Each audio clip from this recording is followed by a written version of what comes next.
We're so excited to launch our new book, Leading with Intention.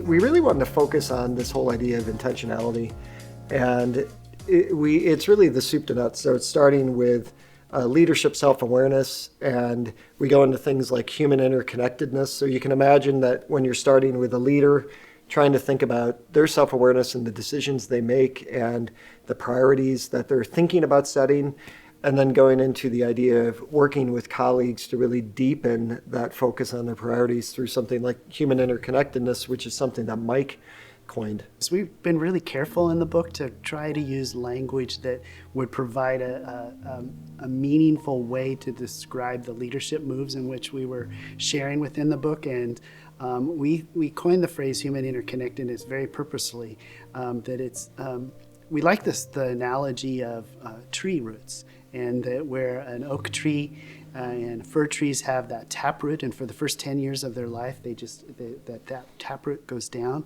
But a redwood tree has roots that interconnect with one another, and they're a shallow root system, but because several trees connect with each other during turbulent times or trying times, those trees stand tall. And we love that analogy as it's tied to public education and the work that educators do across our nation. And when you develop those deep roots, then you can get into the deeper work, which is establishing priorities, 1, 2, or 3 of them, which is something that we focus on in the book as well. And there are always these places like leading with intention within the book where you can stop, and there are full pages for people to be able to reflect and engage in what would this look like. And then in things like chapter 4 and chapter 5 within the book too, we lay out what professional learning would look like around those priorities. But one of the strong pieces of the book, and we had a bunch of blind reviews where the people who were reviewing didn't know we were the authors of the book, and we didn't know that they were the reviewers, and it came back incredibly positive, actually the most positive I've ever seen from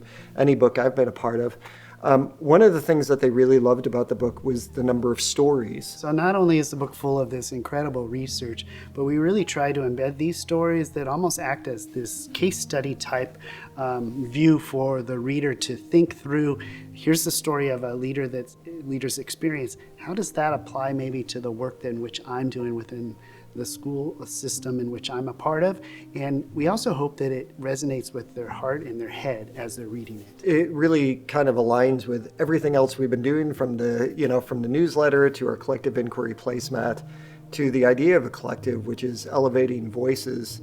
And it's all based in research, but it comes down to those 2 fundamental principles that we're always looking at. How do our actions have a positive impact on student learning, and how do we evaluate our own impact? But also, how do we focus on content at the same time we focus on how we come together?